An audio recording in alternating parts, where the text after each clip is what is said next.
Hola, buenas tardes. El nuevo programa de La Hora de Sueiro. Ante todo, tendría que hacer un llamamiento para la asistencia mañana del día 27, la manifestación de la sociedad civil. Es una manifestación que es importante, puesto que es un poco contrarrestar toda la follón que se está liando con los CDRs y etcétera, etcétera. Bien, hoy tengo el honor y la satisfacción de hacerle una entrevista que me concedió, cosa extraña porque él normalmente no suele conceder muchas entrevistas, porque es una persona muy ocupada. Pero a ti no te puedo negar nada, Santiago. Muchas gracias. Un catedrático de Derecho Tributario, doctor en Derecho, presidente de la Fundación Francisco Ferrer y Guarda, académico, que además tuve el honor de asistir a su nombramiento. Cierto. Académico de la Real Academia de Doctores, académico también de Ciencias Económicas y presidente, y yo creo que fundador o cofundador del Laboratorio de Ideas de la think tank Comerce. Bueno, no fui el primer presidente, pero sí que estuve en la fundación en 2007 y lo presidí unos años después. La entrevista de hoy iba a ir en temas económicos, puesto que es lo que él más domina. Y dado los acontecimientos que está habiendo en Barcelona, he decidido cambiarla por la espalda. Sí. Un poco de puñalada. Yo a él, como amigo, lo definiría como un liberal humanista. O humanista liberal, depende del día. Entonces, la primera pregunta que se me ocurre fue una frase de Elisabeth Bardinet, que dijo que lo que no le perdonaría nunca a la izquierda es el haber abandonado la laicidad. ¿Qué opinas? No es toda la izquierda la que ha abandonado la laicidad, pero sí que desde ya hace muchos años la izquierda se siente muy a menudo incómoda con la idea de laicidad porque parece que mantener una estructura de principios y de valores que generen la capacidad de vivir juntos, que mantener esa estructura puede limitar los derechos de algunos grupos que lo único que pretenden es ocupar todo el espacio disponible. La laicidad es la arquitectura espiritual de una sociedad buena. Y para vivir juntos, ninguno de nosotros puede pretender que sus ideas prevalezcan en forma absoluta. Las ideas de cada persona, de cada grupo, han de convivir con las de los demás. Nos hemos de dejar sitio los unos a los otros. Pero para dejarnos sitio los unos a los otros ha de haber unos límites, porque el espacio es limitado, es reducido. Nos lo hemos de distribuir. Y eso, poner límites, es lo que a menudo a una parte de la izquierda le ha costado entender. Y te voy a poner un ejemplo, pero no me gustaría que tomaras la parte por el todo. Hace muchos años me pidieron que escribiera un pequeño prontuario sobre el velo islámico. Y yo escribí un papel que se llama 25 preguntas a un laico sobre el velo islámico.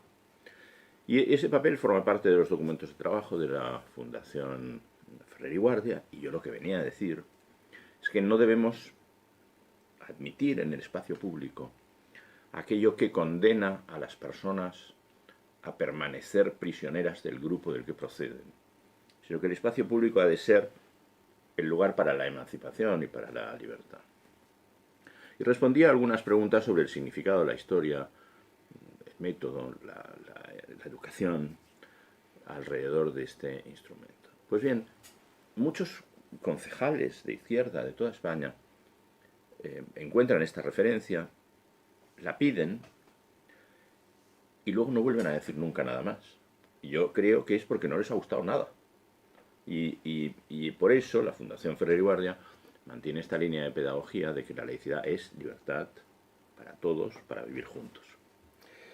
Bien, pero dentro de esa libertad, la propia libertad coarta un poquito la misma libertad. Claro, claro. Y esto está muy claro desde John Stuart Mill. La libertad no es la explosión de los deseos de todos a la vez. La libertad es la forma de organizarnos para que cada persona pueda desarrollar su personalidad. Y eso, al hacerlo juntos, hemos de hacerlo aceptando al menos aquel viejo principio de que mi libertad acaba donde empieza la de mi semejante. Pero más allá, cuando vemos grupos que se enfrentan entre sí porque los unos quieren que las cosas sean como no quieren los otros, ahí la laicidad es la que nos da unas pautas y unas guías desde un gobierno fuerte y con ideas claras para convivir. Sí, pero a ver, sí yo lo entiendo, ya sabes que me cuesta a veces entender las cosas. El liberalismo no es un... porque en España estamos tomando el liberalismo como un ente político. Pero el liberalismo, más que un ente político, es una filosofía de vida. Entonces, ¿por qué nos empeñamos en ponerle etiquetas al liberalismo si el liberalismo es un ente que no debe de tener ninguna etiqueta, puesto que la etiqueta nos coacciona el propio liberalismo? Cuando le empezamos a poner etiquetas a cosas que han tenido siempre un significado, empezamos a pervertir el significado. El liberalismo, para mí, son dos cosas muy importantes, como mínimo. De un lado, la defensa frente a los excesos del poder. Efectivamente. Y esto se necesita siempre, porque el poder tiende a extralimitarse. Y sobre todo si el poder está un poco corrompido. Si está un poco corrompido o muy corrompido, seguro. Pero incluso no estándolo, el ejercicio del poder tiende a desbordar su propia concepción, a no ser que quien lo ejerza sea una persona excelsa, con ideas muy claras, de respeto a las propias ideas y a las de los demás. Pero el poder que tiende a desbordarse, y el poder cuanto más próximo, más agobiante es, requiere como contrapartida el liberalismo como protección de los que requieren protección, que somos todos, y en especial aquellos que, por un motivo u otro, tienen un carácter de debilidad o que han perdido el trabajo, o que están enfermos o que han alcanzado una avanzada edad. El liberalismo protege a la gente contra el abandono, contra el olvido, contra los excesos del poder. Y para mí el liberalismo es una segunda cosa muy importante. El liberalismo es el que ha construido las naciones europeas en general y España en particular. El liberalismo es el eje vertebral de nuestro siglo XIX. Y el liberalismo se enfrentaba a aquellos que querían mantener el poder absoluto, a aquellos que querían derogar la Constitución de Cádiz, a aquellos que defendían las leyes viejas y que no querían construir una nación moderna, sino mantenernos en compartimentos estancos, en la ignorancia y en la superstición. Y el liberalismo es ese motor que genera el descubrimiento de España como nación, el descubrimiento de la educación como el único motor de cambio social, pero en un país tan complicado como aquel en el que Godoy, infame por tantos aspectos, pero no por este, cuando crea el Ministerio de Instrucción Pública para educar a los españoles, a los pocos días el edificio es incendiado por la plebe que no quería la instrucción y quería la pervivencia de las cadenas. El liberalismo es el rompimiento de las cadenas. Y ese rompimiento de las cadenas es tan apasionante, tiene una capacidad de unificación de la sociedad tan verdaderamente eficiente que convierte al liberalismo en la argamasa capaz de unir a una nación consigo misma y con las demás naciones. O sea, que el liberalismo une, no separa. Por supuesto.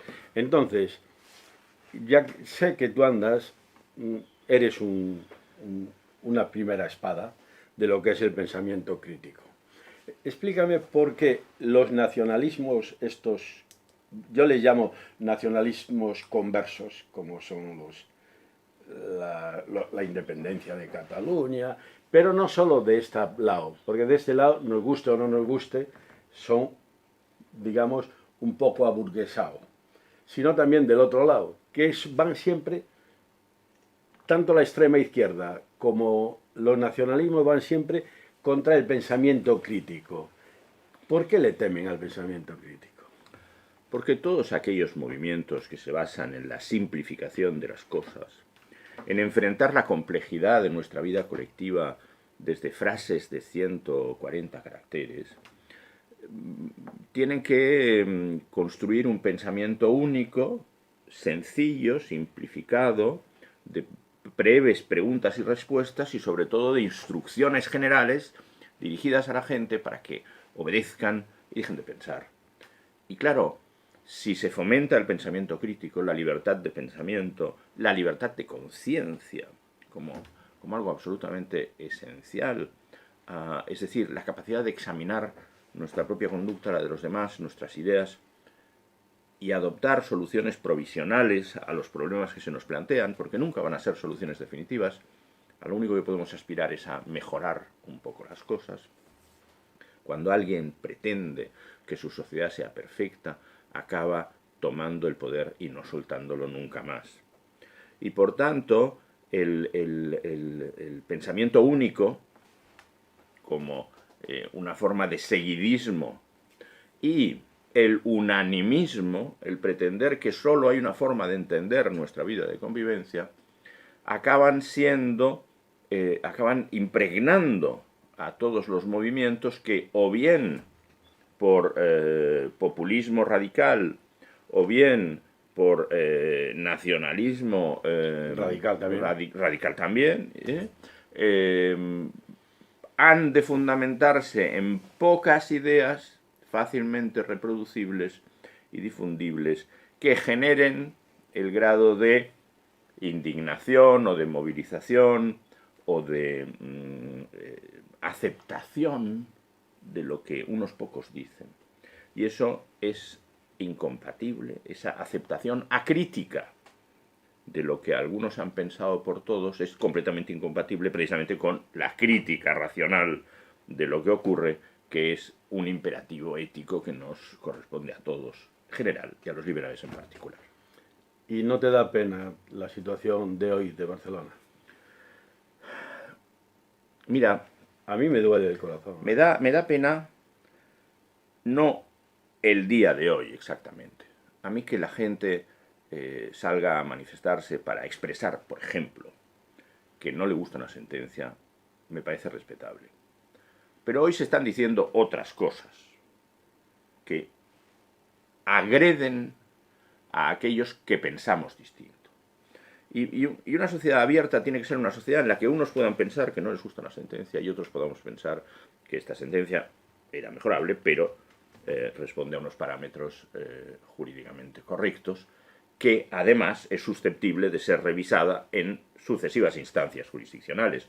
Porque esta es la grandeza de la justicia, que no es uno solo quien decide, sino que son salas, y que además su actuación va a ser revisada por otras. Y además estamos en el marco del Consejo de Europa y del Tribunal Europeo de Derechos Humanos, que no es algo exterior que esté por ahí lejos, que es que nosotros formamos parte de él, y eso es muy importante en nuestra historia. Porque al final, una sociedad, y cuanto más pequeña lo sea, es susceptible de equivocarse. de tomar decisiones injustas. Y por eso es bueno que desde un punto de vista más amplio, desde un espacio territorial más amplio y desde una pluralidad de conocimientos, se pueda revisar lo que se hace. Y en eso estamos. Por tanto, finalmente la justicia sigue su curso. Utilizar los sentimientos de la gente para transformar esto en un proyecto político es lo que me parece indecoroso, absolutamente indecoroso. Y por eso creo que la manifestación de hoy va a tener mañana, la ciudad de Barcelona va a tener un escenario distinto mañana. Mañana vamos a estar los constitucionalistas en la calle y les vamos a decir con toda paz que queremos vivir juntos conforme a un pacto que hicimos en 1978, que fue, como dice Muñoz Machado, un ejercicio interno de autodeterminación y al que le debemos lealtad. Y eso no quiere decir que todos tengamos que pensar lo mismo. Unos serán más conservadores, otros más progresistas, unos más centralizadores, unos menos. Y hemos de convivir y el juego político va a ir dando resultados, pensando siempre que al final todo esto tiene que reportar una mejora de las condiciones de vida de los ciudadanos. Estoy triste, sí, porque aquella frase que dijo hace unos años, no muchos, Artur Mas, de la independencia es inviable porque en el Estado propio nos hallaríamos entre dos comunidades enfrentadas, la de los que lo aceptan y las que lo rechazan, se ha hecho realidad. Y no solo se ha hecho realidad que hay dos comunidades que se miran con recelo, sino que estamos viviendo ya un enfrentamiento entre ellas que va a hacer muy difícil el diálogo. Por eso me da pena que se haya dicho esta mañana que el diálogo entre catalanes es innecesario porque los alcaldes ya piensan por nosotros. Los alcaldes representan lo que representan y hacen una aportación, pero al fin y a la postre somos los ciudadanos los que tenemos que vivir en la misma escalera de vecinos. Tenemos que saludarnos por la mañana y ayudarnos cuando alguien no tiene algo en su cocina o La sal. Y ser solidarios. Y eso genera unidad. Y desde la unidad toda la diversidad que seamos capaces de imaginar, porque el ser humano afortunadamente es creativo y puede pensar que las cosas pueden ser de otra manera. Pues claro. Hay una frase que corre por Barcelona, que es que la decimos muchos, pero quisiera oírlas de una persona erudita como tú, y es: ¿hasta qué punto todo este montaje fue un engaño a la ciudadanía? Bueno,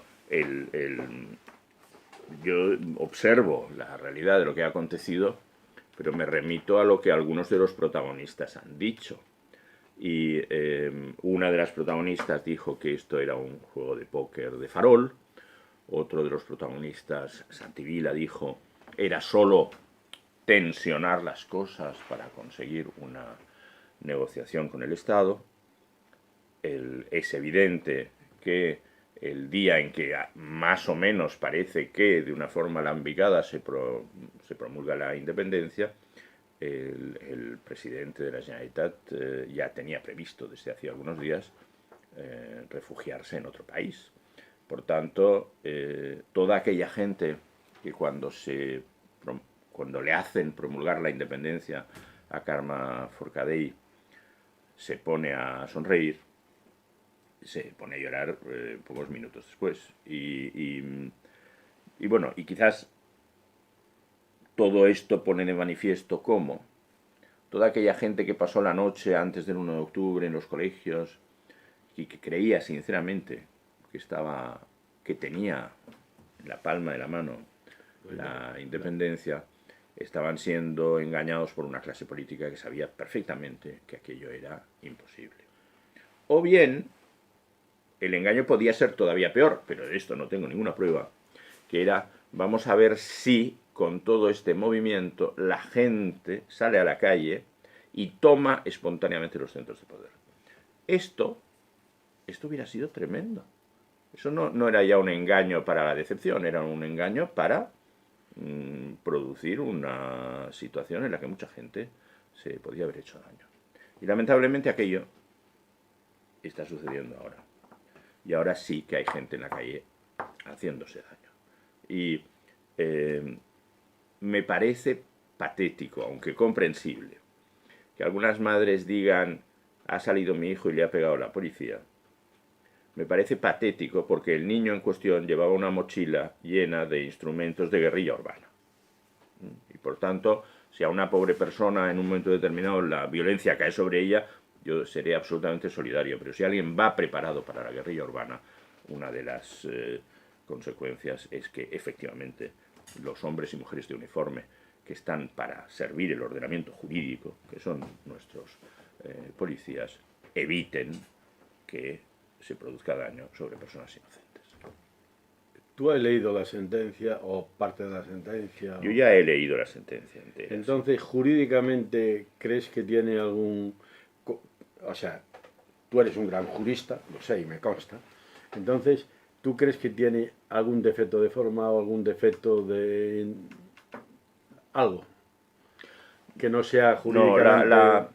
No, yo no soy penalista, toco la cuestión penal desde la óptica tributaria, pero de todas maneras en la facultad tuve al doctor Córdoba como profesor de teoría general del derecho penal y me gustó mucho. La sentencia tiene 300 páginas dedicadas a la forma y al respeto de los derechos procesales y los derechos humanos, sobre 500. Por tanto, es muy difícil que la sentencia, que ha vigilado tanto este aspecto, haya cometido un error. No es imposible, pero sería algún tema menor y yo no lo he detectado. Seguí algunas de las sesiones por televisión y la verdad es que no puede decirse en modo alguno que el tribunal se hallara sesgado por una posición, sino que respetó profundamente el derecho de defensa. E invoco en este sentido al abogado de Joaquín Forn, Xavier Melero, Sí, sí.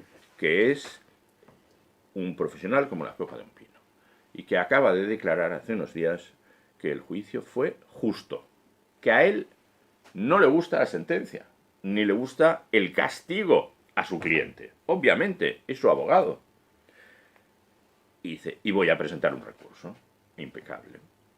La sentencia, por tanto, no creo que tenga defectos de forma. La sentencia puede tener un punto débil cuando le dedica un esfuerzo notable a demostrar que no hubo violencia suficiente para la rebelión, pero luego descubre que sí que hubo violencia suficiente para la sedición. Esto es un tema jurídico y veremos qué recorrido tiene. Yo me hubiera sentido más cómodo en una sentencia que hubiera dicho conspiración para la sedición, porque la sentencia dice tantas veces que los conspiradores fracasaron, que a cualquier persona que conozca el derecho penal, si tú acusas a alguien de que te ha robado y dicen, sí, subió por la escalera, rompió la ventana, despertó a los vecinos, forzó la caja fuerte, pero en el último momento sonó una alarma y salió corriendo, no ha habido robo, pero ha habido todo lo preciso para que lo hubiera. Y eso tiene un castigo en nuestro Código Penal, en todos los delitos, incluido la sedición. Por tanto, en términos generales, el hecho de ver a gente, a algunos de los cuales conozco, condenados a tan largas penas de prisión, me puede saber mal, y me sabe mal, como es un sentimiento muy extendido. Pero de otro lado, creo que ellos estuvieron enajenando el gobierno de Cataluña en manos de gente que quería romper el orden jurídico.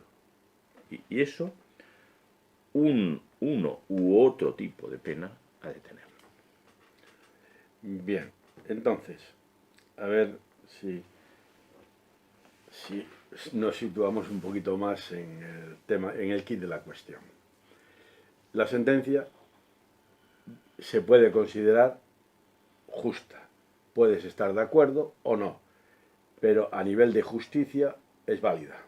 El juicio fue justo. Esto es muy importante. Y nuestro sistema constitucional cuando le otorga al Poder Judicial la potestad de analizar y evaluar las conductas y ver si merecen o no un castigo, les está dando el poder al Poder Judicial, le está dando esa potestad al Poder Judicial, porque realmente lo que existía antes es que esta potestad la tenía el rey. Y si vas al Colegio de Abogados de Madrid, la primera pintura que encuentras en el vestíbulo es el Juicio de Salomón. Pero claro, no había Poder Judicial. Lo que pasa es que Salomón era un rey muy listo. Y en ese supuesto de quién era la madre, acertó en el método. Pero luego, a partir de la Revolución Francesa, le hemos dado esta potestad a los jueces. Y es imprescindible que la sigan teniendo ellos y que los jueces no sean sustituidos ni por el gobierno, ni por otras fuerzas con poder, ni por la opinión pública. La decisión es de los jueces. El juicio tiene un procedimiento, lo ha tenido y ha sido justo.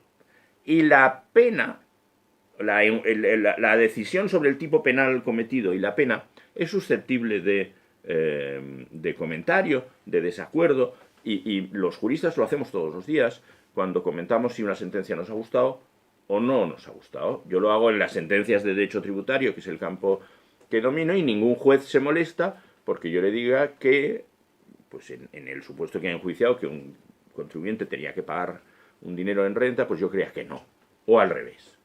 Pues aquí los jueces, en un asunto complicado, con una gran presión, han mantenido unos meses de juicio, lo han hecho con elegancia y con discreción, y los abogados han podido ejercer el derecho de defensa. Esto ha conducido a una sentencia, y esta es la que debe cumplirse.